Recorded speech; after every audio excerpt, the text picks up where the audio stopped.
Eu queria trazer a palavra essa noite, me foi incumbida, no livro de Isaías, no capítulo 45, de 1 a 3.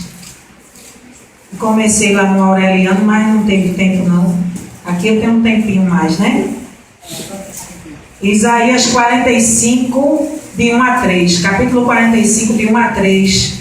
Que diz assim: assim diz o Senhor ao meu ungido, a Ciro, a quem tomo pela mão direita para bater as nações diante de sua face e descingir os lombos dos reis, para abrir diante dele as portas, e as portas não se fecharão.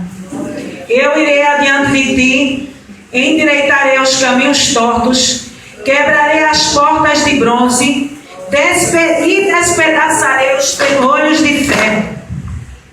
Dar-te-ei os tesouros das trevas e as riquezas encobertas, para que possas saber que eu sou o Senhor, Deus de Israel, que te chamo pelo teu nome. Versículo 4 ainda, vamos ler.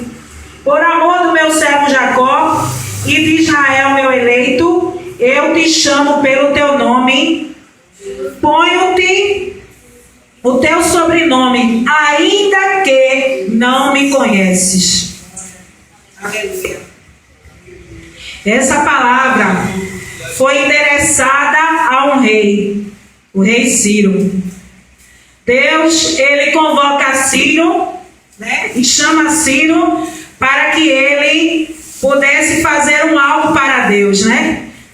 Abrir o espaço para que o templo em Jerusalém fosse novamente construído.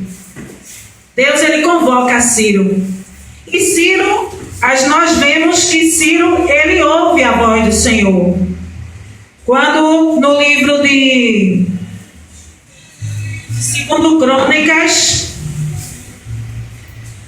o capítulo 36, o versículo 23, Ciro, ele escuta a voz do Senhor para realmente liberar o povo, para que o povo que estava cativo, né, Israel estava sob o domínio do rei Ciro. Ele era um rei, ele era poderoso e ele estava governando sobre Judá, sobre Jerusalém, sobre todo o povo de Deus. E ali, ele nesse último versículo do livro de 2 Crônicas 36, no versículo 23, ele libera o povo para construir o templo. Mas será que o templo foi construído na época de Ciro? Não foi.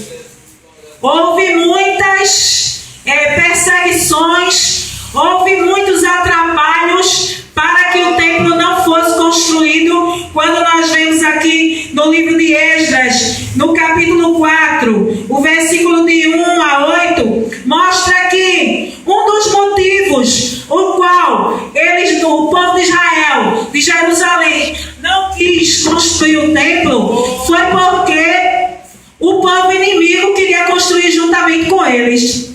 E eles não queriam que o povo viesse. Às vezes, meu irmão, o perdão impede da minha e da tua vitória de chegar.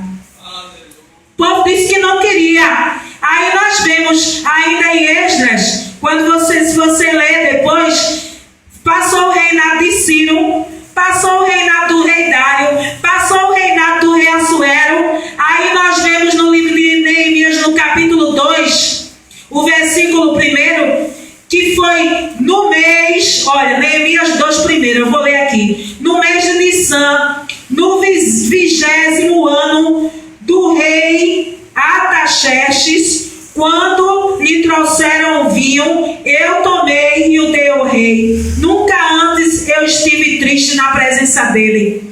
Neemias está falando e ele vai nos versículos em diante, ele começa mostrando a profunda tristeza dele e mostra porque ele estava triste. Ele estava triste justamente porque a casa de Deus estava assolada. O templo ainda não tinha sido reerguido.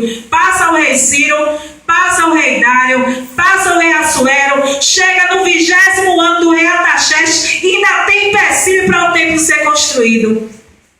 Mas eu posso te dizer, a palavra de Deus mostra que o rei Ciro, ele foi abençoado porque verdadeiramente ouviu a voz de Deus. Foi um rei abençoado. Ele teve muitas conquistas. E essa palavra que as pessoas tanto lêem aqui em Isaías 45, o 2, né, que diz assim: eu irei adiante de ti. Deus, ele fala justamente para um homem que não servia a ele, que no versículo 4 diz que ele não conhece, ainda que não me conheces. Irmãos, se Deus dá uma palavra dessa para uma pessoa que nem serve a Deus, imagina para mim e para você. Mas o templo não foi construído. Ciro abriu as portas. Ciro foi abençoado. O reinado de Ciro foi abençoado. Mas o povo de Deus não quis ter união com outros povos. Não quis perdoar. E a bênção foi retardada. E a casa de Deus não foi construída. Um homem e uma mulher, para ser abençoado por Deus, ele tem que verdadeiramente buscar fazer a vontade de Deus. E a vontade de Deus é que eu e você perdoe. É difícil, né? Eu estou pregando para mim e para lá, ó. É aqui e lá. Vem para cá e vem para lá, porque a palavra é a espada de dois gumes. Não é fácil perdoar.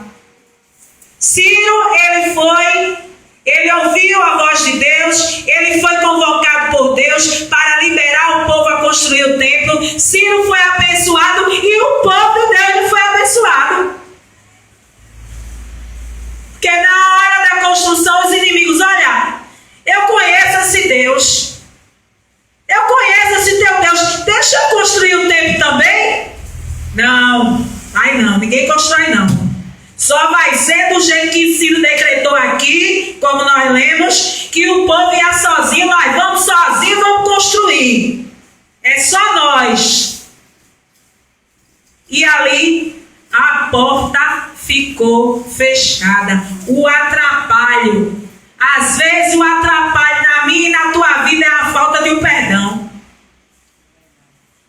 Eu não perdoo, aí minha bênção é impedida.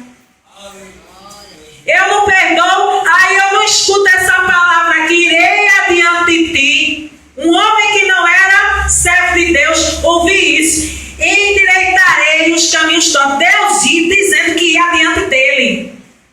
Não é só direção. Ir adiante de ti não é só direção, mas também o movimento de Deus. Deus estava se movimentando, agindo na vida do rei Ciro. O rei Ciro estava determinado aí, mas Deus já estava indo na frente e dizendo que quebraria, ele diz assim: quebrarei as portas de bronze. Ora, quando a porta ela é quebrada, fica tudo aberto. Ele diz: quebrarei as portas de bronze e despedaçarei os ferrolhos de ferro. Num momento ele ia quebrar a porta, no outro momento ele só ia quebrar, despedaçar o ferrolho. Tem coisa na nossa vida que Deus quebra a porta e deixa a porta aberta mesmo, deixa tudo aberto. Mas tem coisa na minha e na tua vida que só o ferrolho é despedaçado. Qualquer momento Jeová vai dizer assim: o ferrolho está despedaçado, mas eu fecho a porta. Como a porta da arca foi fechada. Noé fechou por dentro e Deus fechou por fora. Aleluia. Tem porta que por desobediência a minha e sua, a gente perde a bênção de Deus. Aquela que foi despedaçada está aberta, já está determinado. E o ferrolho que foi quebrado, despedaçado. Aí Deus diz assim: peraí, o ferrolho foi despedaçado, mas eu vou botar a mão aqui. Você espera mais um pouquinho. Aprenda a perdoar. Aprenda a amar. Aprenda a abraçar. A palavra está indo para lá e para cá, está vindo para mim também, viu? Aprenda a abraçar. É tão difícil amar, é tão difícil perdoar, é tão difícil abraçar. É verdade. É fácil eu e você amar aquela pessoa que nos ama, que facilita a minha e a tua vida, né? Tem pessoas que são facilitadores, tem pessoas que são pedra de tropeço para atrapalhar a nossa vida. E não é fácil. fácil, não. É muito difícil. E ali, toda a estrutura estava organizada. Deus tinha organizado. Mas começa um disse-me-disse. E começa uma implicância. E começa uma falta de perdão. E passa o reinado de Ciro. E vai para o reinado de Dário. Aí vai para o reinado do rei Assuero. Quando nós vemos no reinado do rei Assuero, no livro de Esther, nós vemos que houve conspiração contra o povo de Deus. Continua a conspiração. E o povo não se unia. Só Mardoqueu ficava. Calma, vamos ajeitar aqui. Porque a palavra diz, se você ler o livro de Esther, que Mardoqueu, ele tentava fazer com que os problemas e as confusões no meio do povo se amenizassem. Será que eu e você estamos tentando fazer o problema se amenizar? O Senhor ele já falou aqui através do nosso profeta. Que aqui na igreja tem profeta, viu? Que tem gente que está dificultando a situação. Ao invés de você facilitar, você está dificultando. Olha a palavra aqui. Mardoqueu era um facilitador na época do reinado do rei Assuero. E ainda assim, o povo não se uniu para a construção do templo.